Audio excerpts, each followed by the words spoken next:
Bonjour à toutes et à tous, bienvenue sur la chaîne. Aujourd'hui, je vais refaire une vidéo que j'ai faite l'année dernière, à peu près au même moment.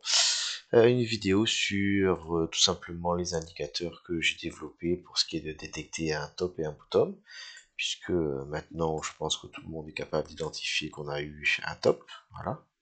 Et la question est, est-ce que ici, on va avoir un bottom ou plus loin ou plus loin? Voilà, donc c'est quelque chose qui est intéressant, j'ai travaillé dessus et je suis sûr que vous êtes intéressé de savoir quels sont un peu les indicateurs qui peuvent nous aider par rapport à ça, pour ne plus se faire avoir et puis un petit peu avoir les choses à l'avance. Par rapport à ça, je pourrais vous faire référence à une vidéo que j'avais postée oh non, il n'y a pas 3 mois, ça c'est en décide il y a 3 mois, en 2024, sur plan macro top et bottom long terme, et qui, on va regarder un petit morceau, pourra vous faire comprendre un petit peu comment l'utilisation de ces données de top et de bottom peut vraiment être utile hein, pour sortir des choses intéressantes.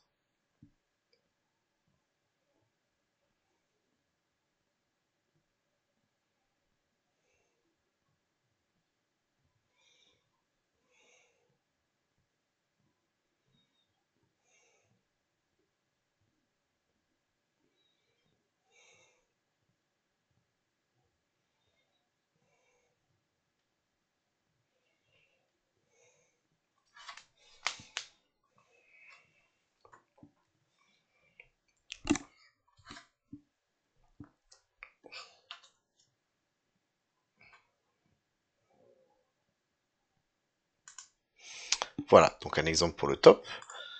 Mon plan long terme, il est ici, hein, sur cette carte. Vous voyez ce qui s'est passé entre ce qui était prévu en jaune, j'ai enlevé le bleu qui s'est pas produit. Et si vous êtes en détail, il y avait une zone ici de danger, il y avait une zone de vente par rapport à la temporalité, des targets, etc. Et vous voyez que ben, le top, effectivement, a ressemblé à ce qui était prévu et c'est ce qui s'est passé. Donc voilà, vraiment avec des indicateurs techniques. Au moment où la plupart des gens du marché étaient très bull, on vient de passer les 100 000, on va aller à 150, 180, et ben voilà, moi je voyais autre chose. Il est important de comprendre qu'il y a peu de gens dans ce marché qui vont gagner. Donc ça veut dire que forcément ce qui va se passer, ce n'est pas ce que les gens veulent. Le marché va jouer sur vos émotions pour vous avoir. Vous n'allez pas avoir ce que vous voulez. Et donc le fait d'utiliser l'analyse technique vous permet de pouvoir vraiment comprendre ce qui est en œuvre, de comprendre les mécanismes et de pouvoir retirer vos émotions pour vous adapter à ce qui se passe réellement et prendre des choix. Voilà. C'est pour ça que mon analyse technique est importante et les vidéos aussi, c'est une façon de mettre les choses au clair, de prendre du recul et d'essayer d'agir ensuite sans émotion le plus efficacement possible. Et quand on était ici, là, à 102 000 exactement là, et ben c'était pas facile de se dire c'est bientôt le sommet, il faut vendre, n'écoute pas les gens, fais confiance en l'analyse. Mais voilà, c'est faisable. Et en l'occurrence, pour ma part, ça a fonctionné. Donc on va voir un petit peu comment on peut faire pour détecter ces tops et ces bottoms, ce qui est le thème de la séance d'aujourd'hui. Donc, voilà, j'ai travaillé un petit peu pendant le tout bear market, j'avais essayé de trouver des indicateurs qui sont à la fois simples, techniques, mais je trouve assez efficaces. Aujourd'hui, on va regarder surtout les 4 premiers qui pour moi sont les plus importants. Okay, donc tout d'abord, on va commencer par le plus simple. Un marché, c'est une structure boule, neutre, range on va dire, ou bear. Ok, ça c'est très simple à voir. Lorsque du coup je suis sur une structure de marché, on va se mettre en daily, tout simplement. Lorsque j'ai une structure haussière, je vais faire des points hauts de plus en plus hauts, des higher high, HH, et des points bas de plus en plus bas. Ok, voilà, là on a une structure haussière. À un moment donné, ma structure haussière peut se transformer en range. Un range, c'est au moment où je vais avoir potentiellement des points plus hauts et des points plus bas dans un ordre un peu aléatoire. Ici, j'ai un point plus haut, ici, j'ai un point plus bas. Ok, donc là, je suis dans un range. Je tricote. J'ai pas vraiment d'enchaînement dans un sens ou dans l'autre. Et une structure baissière, c'est lorsque je commence à enchaîner les points haut plus bas avec des points bas plus bas. Point bas plus bas, point haut plus bas. point bas, plus bas, point haut, plus bas, point bas, plus bas. Et ici, hop, point haut, plus bas, toujours baissier. Là, A, point bas, plus haut, potentiellement range. On commence à avoir, on est toujours plus bas, mais vous voyez que les choses s'inversent et on a des mouvements qui tout simplement doivent situer si on est en range, si on est haussier ou baissier. Important pour choisir une direction, une tendance. Structure de marché et les ranges. On peut voir ça aussi bien. Ce principe peut être réutilisé par rapport à des ranges. Quand on est boule, chaque range est au-dessus du précédent. Quand on est bear, c'est l'inverse, on descend. Et intéressant à retenir, quand on est en ralentissement ou neutre, les ranges se recoupent. Ok, je vais revenir sur ces notions. Donc on vient ici sur notre Bitcoin, ok. On va ici identifier donc des ranges. Excusez-moi. Donc je suis sur mon Bitcoin. J'avais donc par exemple des ranges qui, hop, je passe à un range ensuite qui est plus haut. Voilà. Une fois que j'ai cassé ce range, je vais sur un range qui est plus haut. Quand je casse, je vais sur un range qui est plus haut. Et quand je casse, je vais sur un range qui est plus haut. Je suis considéré comme haussier. D'accord? Je franchis des résistances qui deviennent support. Résistance, support. Ok, je franchis une résistance, support. Voilà. Donc ça, c'est un marché qui est haussier. Quand on arrive sur une zone qui nous intéresse, imaginons comme vous l'avez vu dans la vidéo rapidement, j'arrive ici, potentiellement j'avais un top, je vais commencer à regarder sur du plus court terme, ça marche aussi. Si je suis toujours en train de faire des ranges plus haut, vous voyez, hop, un range, hop, je sors complètement, je ne revisite pas. Ça c'est haussier toujours, signe de force. Ok, et ensuite, ici, je vois que j'ai une sortie de range, avec une réintégration. Le range se recoupe, c'est un signe de faiblesse. On est sorti, on n'est pas réussi à sortir longtemps, il a fallu revenir dedans pour ensuite sortir. Et vous voyez ensuite que dans cette phase de range du top, j'ai une alternance de sortie, réintégration, sortie, réintégration, le range se recoupe. Hein, sur cette échelle de temps là. Et plus tard, lorsqu'on devient baissier, c'est lorsque on perd des ranges pour aller vers un range plus bas. Et vous voyez qu'ici, on était dans le range, on sort, on ne réintègre pas, on sort, alors oui, effectivement, on réintègre un petit peu ici, mais ensuite on est clairement en dessous, et actuellement, potentiellement, à voir ce qui se passe, est-ce qu'on va rentrer dans une phase à nouveau de range, potentiellement on peut le revisiter comme ça, ou est-ce qu'on va être vraiment en dessous, puis continuer à baisser. Donc ça c'est un deuxième indicateur par rapport à mes ranges, pour voir si je suis en phase d'accélération, ou en phase de range ou de ralentissement, on commence à se recouper un petit peu dans les ranges, ou au contraire en phase de baisse. On continue.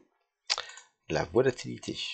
Okay. La volatilité la plus importante est haussière dans un marché haussier, à peu près égale dans un range, et baissière. Rien d'extraordinaire. Grosso modo, c'est l'idée qu'on pourrait appliquer en ce moment. Est-ce qu'on a un signe de retour boule haussier? Je regarde ma volatilité haussière, là, c'est égal, m'intéresse pas trop, ok. Mais à un moment donné, j'ai une volatilité baissière qui était, excusez-moi ici, qui était plus forte. Baissière forte, haussière qui compense partiellement. ok. Ici, volatilité baissière forte, haussière faible. Haussière égale, égale, retour de la volatilité baissière, baissière plus forte, baissière plus forte, baissière plus forte. Pour l'instant, on est toujours baissier avec de la volatilité qui est majoritairement baissière plutôt que haussière. Là, on pourrait peut-être espérer voir un changement. C'est lorsque, après avoir été baissier longtemps, on va recommencer à avoir une forte volatilité haussière. Donc là, j'ai plutôt le sens inverse. Ici, c'était des grosses hausses, des petites baisses.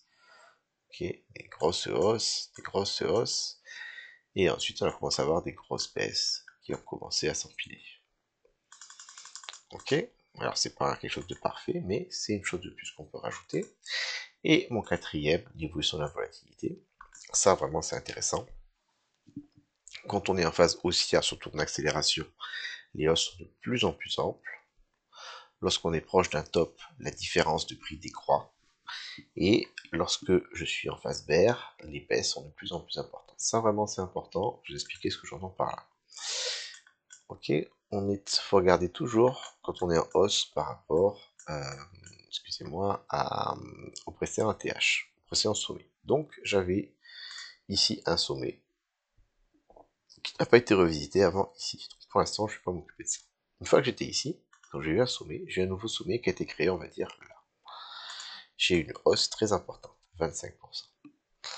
Ensuite, une fois que cette hausse a eu lieu, ok, on va l'enlever, j'ai eu à nouveau une hausse ici de cet ATH là jusqu'à celui-ci qui a été plus que de 6%. Ensuite, nouvelle ATH ici de l'ordre de 4,5%. Ensuite, de là, seulement de l'ordre de 3,6%. Vous comprenez qu'il faut prendre seulement de l'ATH à l'autre et non pas prendre l'ensemble de la volatilité parce qu'il est facile pour le prix de revisiter les zones qui ont déjà existé. Par contre, il est compliqué de réussir à s'extraire et à tenir. Donc c'est ça en fait qui nous intéresse. C'est la force qui lui reste pour pousser, pour faire simple. Et longtemps plus tard, je viens toucher mon ATH qui était ici, et je reste très peu de temps, très peu haut, 1%. Donc vous comprenez que je suis retrouvé dans une phase où, ici j'étais en accélération, j'étais fort, parce que j'avais une grosse amplitude sur le nouveau breakout, et plus c'est allé, on est passé de 30 à 7, de 7 à 5, de 5 à 3,5, de 3,5 à 1, et l'essoufflement étant arrivé à son terme, on a eu un ralentissement des ATH, la logique, et surtout quand on est aussi loin sur le marché, maintenant on est à un renversement. Et pour regarder un renversement, on va pas regarder ce qui était au-dessus, on va regarder ce qui était en dessous. Donc si je suis baissier, c'est que j'aurai une volatilité baissière. Ici j'ai une première baisse qui est arrivée à 7%, et puis à un moment donné j'ai une nouvelle baisse qui était cette fois-ci de 14%, grosse baisse. Et depuis peu, ce qui nous intéresse, la baisse précédente était seulement de 2,2%, suivie d'une baisse à, excusez-moi, 2,7%. Donc actuellement, on est en train d'avoir un écrasement de la baisse, un ralentissement. Est-ce que ça veut dire qu'on va repartir à la hausse? Non. Ce que ça veut dire, c'est qu'on est sur un ralentissement baissier qui pourrait déboucher soit sur la suite, c'est-à-dire un range, avec une cassure aussi en baissière. Voilà, grosso modo l'idée. Soit une continuation, mais c'est quand même beaucoup moins probable. Donc voilà ce qui nous intéresse, avec les différents indicateurs. Ces indicateurs, au jour d'aujourd'hui, qu'est-ce qu'ils nous disent? Ils nous disent qu'actuellement, on est baissier. Ils nous disent qu'actuellement, après une phase d'accélération baissière, il semblerait qu'on soit en train de ralentir. Et donc, potentiellement, qu'on pourrait avoir un bottom qui se pose ici. Est-ce que c'est un bottom final, macro, long terme, qu'on va aller à 140 000? Ça, c'est la deuxième partie, qui est la partie du plan. Ok? Aucune méthode ne pourra donner 100% de réussite. Il y a toujours de l'incertitude. Les cycles se ressemblent, ils ne sont pas identiques. Ok? La première chose à faire, c'est de chercher des zones qui pourraient être des résistances macro, ou en l'occurrence pour nous des supports macro, en tout cas c'était dans un plan haussier, et à faire apparaître un bottom pour nous. C'est l'analyse technique préalable. On va venir dessus, je ferai une petite pause.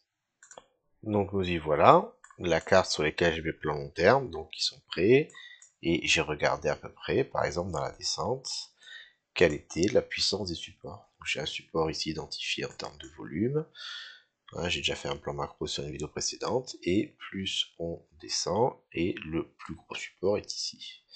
À partir de là, je me suis dessiné un plan long terme baissier, avec une idée quand même qu'on vienne prendre au moins ce bottom là, c'est un choix que j'ai fait, ok, voire éventuellement, parce qu'ici il n'y a pas grand chose, venir prendre le bottom suivant. Voici les deux bottoms que j'envisagerai pour du très long terme. Est-ce que ça va se produire ou pas, je ne sais pas, je vais ajuster, on pourrait très bien actuellement avoir un ralentissement ici, venir faire un bottom, pourquoi pas encore revenir se faire rejeter sur le niveau support résistance, puis repartir ensuite à la baisse, c'est une possibilité.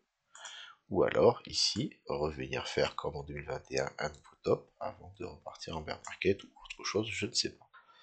Et je n'ai pas besoin de sa part, moi j'ai fait un plan et je vais uniquement vérifier s'il fonctionne ou pas et l'ajuster. Donc j'ai mon temps avec mes zones d'achat qui m'ont intéressé, les zones de vente ici, zone d'achat qui m'intéresse ici, vraiment pour du long terme, hein, du holding. Zone d'achat ici, si jamais, première fois ici, voilà. Si ça casse, je vais attendre ici. Et si jamais, également, ici, une fois qu'on aura validé un renversement de structure, je serai intéressé à rentrer à nouveau en visant la TH, donc 1 fois 2. Voilà. Voilà mon plan. Est-ce qu'il va se produire? Je ne sais pas, mais en tout cas, il existe. Ok. Donc, actuellement, est-ce que je suis sur, parce que la question est ça, je veux savoir si j'ai un top probable par ici, est-ce que je suis sur un niveau long terme, macro, potentiellement de bottom de marché, hein, c'est la puissance de ce que j'essaie de trouver ici, là où on est ici, non, on est sur un niveau technique, niveau support résistance, hein, à peu près cette zone, excusez-moi. Vous voyez qu'on avait un ATH ici, vous voyez qu'on a travaillé, hein, résistance, résistance, résistance, franchi. Est-ce qu'il est possible que ici ça devienne un support? Oui. Voilà, mais je ne mettrai pas ma vie en jeu en espérant que ce soit la fin du retracement pour les années à venir. Ça, clairement, non. Mais si on revient sur les jetons plus court terme et qu'on commence à voir un affaiblissement vendeur, comme on l'a vu, hein, une phase haussière, accélération baissière, et potentiellement ici peut-être un ralentissement, peut-être qu'on pourra avoir un bottom par ici pour l'instant. Ça, on ne sait pas encore d'actualité. Donc, voilà, on était sur notre plan. Ok, un top de marché, c'est une distribution, donc ça c'est pour les tops. Pour les bottoms, c'est pareil, il faudrait qu'il y ait une distribution. Donc ça veut dire qu'un bottom de marché, c'est pas quelque chose qui arrive et qui repart dans la foulée.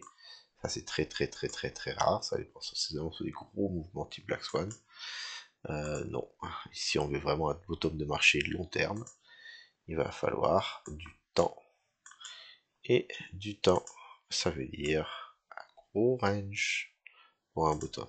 Hein, donc on pourrait venir refaire quelque chose comme ça. Vous voyez, c'est ici, hop. On va prendre à partir de là, tout simplement. Ça a l'air de bien coller. Je prends ça ici. Regardez, j'ai mon top, j'ai mon petit rebond technique. Hein, jusqu'à 90 000. Revenir encore bloqué dessus. Et puis on fait un gros range qui dure longtemps. Ouais, j'avais ici à peu près, hein, à vue de nez. Et puis on repartira ensuite. Regardez, là, ça nous met un bottom. C'est très hypothétique, hein, mais en 2026 pour repartir ensuite. Voilà les idées. Donc il va être temps de faire un petit peu un bilan de cette vidéo qui a déjà duré 17 minutes. Donc mon conseil c'était d'essayer de vous instruire pour apprendre à ne plus vous faire avoir. Les choses sont techniques, elles ne sont ni magiques ni insolvables.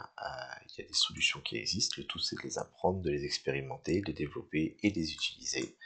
Ça prend du temps, mais avec du temps et de la persévérance, j'espère que vous y arriverez. Je vais donner un exemple ici de détection de top et des indicateurs pour savoir si on est sur un top ou un bottom, vous pouvez revoir. Je vous conseille également d'utiliser ça pour tester sur d'autres marchés, notamment avec du volume. Hein. Ces marchés, des altcoins très volatiles, ça marche moins, mais un peu quand même. Et mais j'ai fait une vidéo là-dessus sur les altcoins volatiles à faible volume, c'est encore un sujet un petit peu différent. Mais voilà, en tout cas, voilà mon idée sur les éléments techniques qui permettent de voir ce qui se passe. Maintenant, je vais faire une autre vidéo, mais cette fois-ci, celle sera plus sur du court terme, sur ce qu'on peut espérer dans les jours ou les semaines qui viennent sur le niveau actuel. Voilà, bonne lecture à tous, si vous avez survécu jusque-là, bravo à vous, et puis j'espère que vous pourrez faire du bon trading. Ok. Allez, au revoir.